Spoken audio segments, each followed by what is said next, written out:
Hi everyone, I'm Aria and I'm back with a new tutorial. This one is super easy to do, and if you want to download the file for this animation, you can head over to my Patreon page and become a member, and then you'll be able to download this file as well as some of my other work as well. Also, I just set up a Gumroad page, so you can follow the link in the description and then you can just purchase this file for $1. Okay, so let's get started.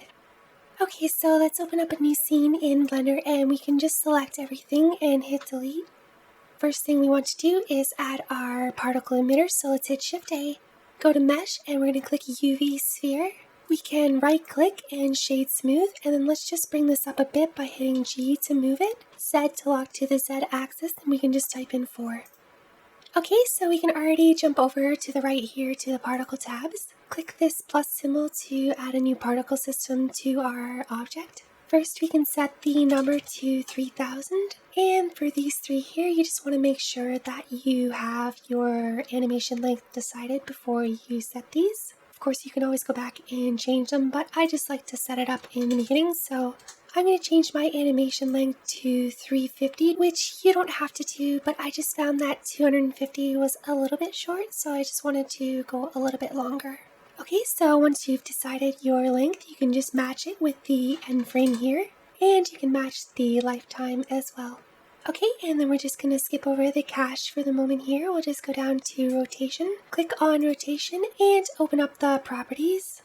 Then you can just click and drag these and set them to taste. It doesn't really matter what you pick, but obviously the higher you go, the faster things are going to move. So I just like to put mine kind of on the lower end here, and we'll just give it some random as well.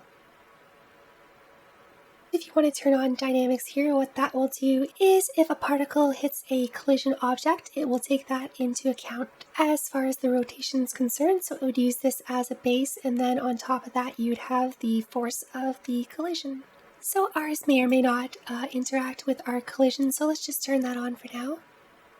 Scroll down a bit further, and then under the physics tabs here, we're just going to open up deflection. And because we're going to be using a cube for a particle, we want to make sure that we have size deflect on, which means that our particle will collide with the outer edges of the mesh as opposed to just colliding in the center. Okay, and we can scroll down a little bit further here. You can open up your field weights option if it isn't already and set the gravity to 0. So scrolling back up here, we want to render not as a halo, but we want to change this to either an object or a collection of objects. So I did a collection for mine, and it was super simple. So Shift A, Mesh, and you can add a cube. Next, we can just hit S to scale, and we can type in 0.3. Okay, so let's zoom in here, and we just want to add a couple more edge loops. So let's hit Tab to go into Edit Mode, or up on the left, you can click Edit Mode here. Next, we want to hold Control and hit R, and you'll see it brings up this guide here. So now we can just click and drag this over, Control R again, and we're just going to do that 4 more times. So one here, and just at the sides as well. The only reason we're doing this is so that when we subdivide our mesh, our cube will not turn into a circle. Tab to go back into object mode, right click, and then we'll shade smooth. Now we can come over to the modifiers here. Click, and we're going to add a subdivision surface and set this to 2. So you could go right from there and use this as your particle, but I'm just going to take it one step further. So I'm going to duplicate this by hitting Shift D. Now if I hit Y, you'll see that it locks itself to the Y axis. So we can just bring it over here, hit S to scale, and we can just make it a little bit smaller. Shift T, hit Y, scale this down. One more time, Shift T, Y, and then we can just scale this either bigger or smaller, whatever you prefer. Awesome, so now if we want to use all of these as particles, what we need to do is just select all 4 of them, right click, and then we want to go to Move to Collection, click a new collection, and we can just name this whatever you want. I'm going to name mine Particles, and then hit OK, and now you'll see that up on the right here, we've got a new collection with all of our particles. Now that we're done with those there, we can just hit G to move them, and we'll hit Z and just bring them below where our ground will end up being, just so they're hidden. Click on your sphere again, and we can go back to the particle properties on the right hand side. Let's scroll down, and now we can change this from halo to collection or object if you're just doing one. Set the scale to 0.5 and the scale random to 0.9. And then if we click here, we can find our particles collection and click. Awesome, so make sure to go back to frame 1 to simulate this properly, and we can just hit play. And sometimes you'll see it can do funny stuff like this, so a quick way to reset that is you can just go over here, and if you turn off gravity and click play, it will reset everything, and then now you can just turn this back on. You could also go up to the cache and then just quickly bake and delete the bake, and it'll also have the same effect. And now if we hit play, you can see that it's working properly, but this is still not exactly what we are looking for, so we're going to add in 2 different forces to manipulate our particles. So hit Shift A, and you can just go all the way down to force field, and the first force field that we want to do is vortex. Hit Shift A again, and now we can add a force. Okay, so if you've got your force still selected, you can just hold Shift and click on the vortex. Now you want to hold Control P to parent, and we'll just select the Keep Transform option. Okay, so now if we move our vortex around, our force will follow along with it. Okay, so now that those are stuck together, let's just make a couple changes. So let's go over here to the physics properties. For our vortex, we can leave the strength to 1, but we'll just change the inflow to 0.1. Next, we can click on our force, change the strength to 8, the flow to 1, and we also want to change our power to 1, which will just give our outer force a bit of a fall off. Next, you can click on the vortex force, and we're just going to bring this up by hitting G, Z, and we can type in 10. Okay, and then one more time, we can hit G to move it, Y to lock to the Y, and then type in -8, and click. Okay, so the next thing we want to do is just animate our vortex with the graph editor, so just bring your mouse up to the left until you see this plus symbol. Click and drag to bring out a new window. And then just click here on the left and go to graph editor. You can see that there's nothing here because we haven't added any keyframe data yet, so make sure that you're on frame 1, or you can click here if you're not. Hit I, and then we're going to key the location and rotation. Now we can come back to this side here, and we can hit this normalize button just to bring everything into the center. Let's click this little arrow here, and you can see now where we've got keyframes on all of these. We won't need this or this one here, so we can just click and shift click, right click, hit delete channels, and you can see now that if we hit our N key, that we've got everything keyed except the X and Z rotation. Okay, so back in this window here, let's hit N to bring up the side here. Click on our X location, go to modifiers, and we're going to add a noise modifier. Set the scale to 14, the strength to 4.4, and we can leave everything just like it is. Let's click this to copy it. Next, click on the Y location and we can paste it, and we can just leave it. Normally in my videos I tell you to change the phase, but for this simulation it seemed to work best if they all had the exact same properties. Okay, so click the Z, we can just copy this there as well, leave it the way it is, and then finally we're going to do the Y rotation. Okay, so now that we've got that done, you can just hit play to see the motion of our particles, and that's looking pretty close to me. Just keep in mind that small little changes with the placement of any of these things is going to change the simulation. So if yours isn't exactly like you want it to be, you can definitely go in and change some of these options here. Or if you want to add a different force altogether or change the values of these forces as well, it will definitely affect the look. I'm liking this, so I'm just going to right click here, join areas, and close this window. Now we can move on to the next step. So let's add a ground plane. So Shift A, Mesh, and Plane. And we do want to scale this quite large, but we might want to use this for collisions. So for now, I'm just going to hit S and type in 10 to scale it. If you're still in the physics properties, you can just click collision. Now we're good to go. So we can bake our simulation. So let's click our sphere. Head back to the particles and then make sure you go to the cache settings here and you can hit bake, and this should only take a few seconds. Okay, so now you can head back to frame 1 and hit play to see our simulation, and things are looking really good. Obviously we have no collisions here, which is okay. If you do want to do collisions, you can just bring this up a little bit, kind of to where they're touching there. Click the sphere and then we can quickly just delete and rebake this. And now if we hit play again, you can see that they may have some interaction with the ground here. Once you're all done with your bake and you're happy with everything, you probably want to get rid of the physics collision, so just head over to the physics here and just get rid of that. The reason I'm doing that is because we're going to scale this up to be quite large, and if you've got a collision calculation on something that big, it's going to take a lot longer. Awesome, so now that we've got our simulation calculated, we can scale this up, so hit S and we'll type in 10 again to make this quite large. Next, let's go over to the modifiers properties here, click, and we're going to add a wireframe. You'll see that it put a big huge one thing around everything, and that's because we don't have any subdivisions. So let's hit tab to go into edit mode, right click and subdivide, and then if we just go down here and open up this little property window, we can set this to something like 15.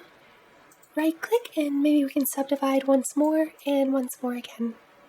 Now you can hit tab to go back into object mode, and you can see that we've got this grid. So we just want to make a couple changes. So let's change our thickness to 0.05. Let's uncheck replace original, and you'll see that everything is still looking really huge. And the reason for that is if you look over here at the scale properties, you can see that everything is set to 100. So Blender's not really calculating this properly, so just make sure that you've got your plane selected. Hold Control and hit A, and we want to select all transforms.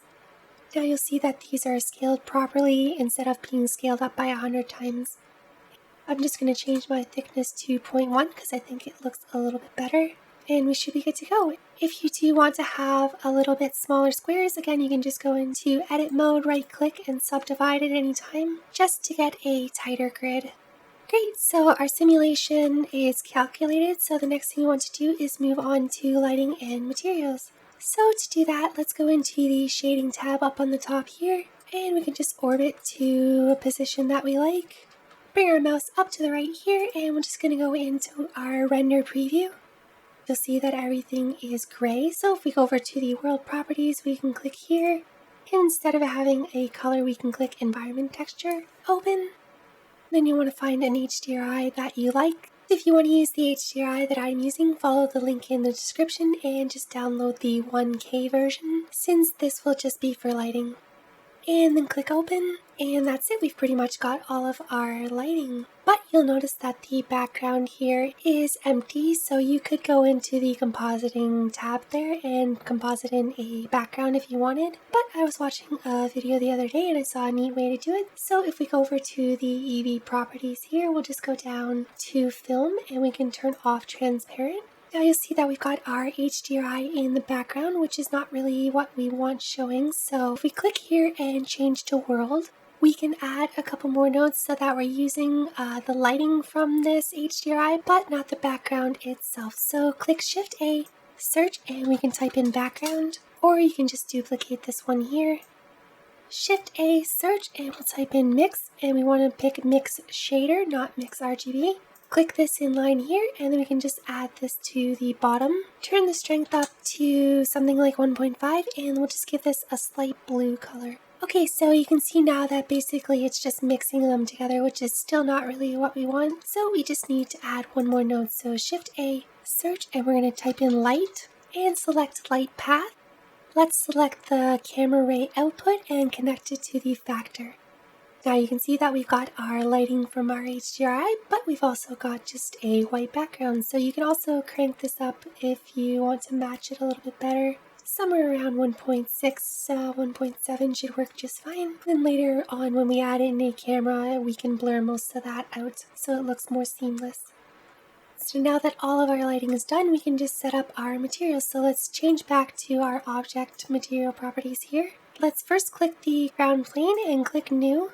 Now we can bring the roughness down pretty low, and that should be good for the ground. Next, let's click on the sphere, click new, and instead of having a principled BSDF, let's delete that. Hit Shift A, and we're going to search for emission. Hook this up to the surface, and we'll just change the color to something blue, and set the strength to 35. And now finally we want to give our particles a nice glass shader, so we can just go up to the right here and click one of the cubes, click new, bring the roughness all the way down, and we can bring the transmission all the way up. Okay, click the next particle here, and instead of doing that all over again, we can just click here and click Material 2. And then of course you just want to do that to the remaining cubes. Great, so now we're completely done our shading. We can head back into our Layout tab. By the way, make sure to save your file every once in a while just to make sure that you're not losing any work. And finally we can add our camera. So let's hit Shift A and let's click Camera. And just set ourselves up somewhere near the sphere here. Hold Control Alt and hit 0. And then just before we zoom in, we just want to change our focal length from 50 to 28. Okay, now hit F3, select walk, and then we can just push up on our keyboard to go in close here. Hit I and key the location and the rotation. Next we can go to frame 60, hit F3 again, and now we can just bring our camera out. And again, you just want to find a frame that you like. Click. Hit I and set a new keyframe. By the way, if you'd rather just automatically set a keyframe, you can use this option here. But I don't really like that because sometimes I forget to turn it off, so I prefer to just do it manually. Okay, so let's go to frame 120 now. F3 again, walk, and we'll just bring this over. We can bring this up a little bit and back. Click I and we'll set a new keyframe. Next we'll go to 160. F3, and this time we'll just move just a little bit, just so it's slowly traveling, maybe going up a bit. Click I and set a keyframe. Then we're just going to go to 180. Select our walk, and let's just bring this over here to something like that. Set that, and we'll set a new keyframe, so I and location rotation. Let's just move this over to 180. Now if we watch that, you'll see that it kind of has that quick movement there, which will be nice when we add the motion blur. And again, this is all up to you. This is just a rough idea of what I did. So 220, F3, and we'll just go over a little bit, maybe this. Click and set a keyframe. Now we can go all the way to 280. F3 again, we'll just bring it back this way here. This is looking really nice, so let's do something like this. I, keyframe. Now you want to go all the way till 340, F3. We'll just bring this all the way over here till we can see most of our animation. I set a keyframe, and then finally we'll just go to our very last frame. F3 one more time, and then we're just going to zoom right into this cube. Click I and keyframe, and that's it. So now we've got our full camera animation. If you see some of the cubes going outside of the domain, you can change that if you like. If I find a frame like that I don't really like, I would go to where I feel like it's the worst or somewhere in between. Hit F3 and we can just move this over a little bit till it's fitting. Click I and we can set a new keyframe. And now you'll see that it's a little bit better there. Again, one more time here, let's just go to say frame 310, F3, and we can just bring this over a little bit more, just so it's a little bit more centered, and set a keyframe. Okay, so now that we've got our looping camera done, what we can do is set up our camera a bit more. So let's add some depth of field. You could animate this focus distance, but I'm just going to do it a little bit different today. So let's set the f-stop to 0.3. Then what we want to do is just come out and kind of view this from the top here, maybe on a bit of an angle. Back to frame 1, and we're going to click Shift A and add in an empty. Let's hit S to scale it. Hit G and Z just to bring it up. Now what we want to do is connect our focus to that. So let's click back on our camera. Click here and let's select empty. I found this method just gives you a little bit more control. So now we can animate this to match our simulation. Okay, so our first keyframe is good where it is. So let's click I. This time we'll just do the location, play, and as this is coming out, what we can do is hit G and Shift Z each time just to move it along the Y and X axis. Click, and then we'll just hit I to add a new keyframe. Then right before it goes flying to the side here, we just want to set another keyframe. So G, Shift Z, and we can just bring this maybe a bit closer here. Click I and location keyframe. Then as soon as this gets over here, say at frame 175, we just want to bring this over. So G, Shift Z, we'll just bring this over to this area here. eye and set a keyframe. Hit play to go a little bit further, and when it starts moving away from where you want it, just make sure that you bring it back a little bit and hit I to set a keyframe. Now maybe you want to set this one a little bit further back so we can do a quick scroll to the front. So let's go to 290 and set a keyframe back here. And as soon as the camera gets to about 330, let's hit G again, Shift Z, and we'll just bring this all the way up here. Click and then location. Alright, so that should be good. So if we go into our view here and pick a frame, you can see now that if we go into our render preview, we are starting to get some depth of field. So at this point, you're going to want to pick your render engine. So if you are using Eevee, just make sure to go into all of your materials and add in screen space refractions.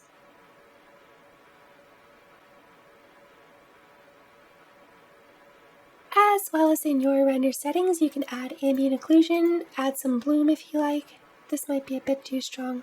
You want to open up your screen space reflections and add both reflections and refractions. Okay, but I use cycles for mine, so I'm going to switch over to cycles, set it to GPU. I rendered mine at around 256, and you want to add adaptive sampling as well, and denoising. If you're using 2.9, you can just add it here and click optics. But if you're using 2.83, you just want to go into the compositing tab. Use nodes, and you can see that we don't really have the information, but Shift A and search for denoise. Click and you can see that we need these channels here, so let's just go over to our layer properties and add denoising data. Now you can just hook all of these up here, and then we'll take our image and hook it into the image here. By the way, if you want to get a double layer of denoise, if you are using 2.9, you can actually use both methods by turning it on here, and you'll kind of get a double denoise. Now finally we can go into the rendering tab. Let's make sure to add motion blur. Open the performance, and if you are using a GPU, set it to 256. For CPUs, you can leave it to 64. And I'm just going to pick a frame that doesn't have a lot of motion blurs, so something like frame 57, render, and render image. Okay, so I really hope you all enjoyed this tutorial. I would love to see what you come up with. Make sure to like and subscribe, and if you're able to help me a little bit further, just check out my Patreon page and sign up to be a member. Okay, I'll see you soon. Bye!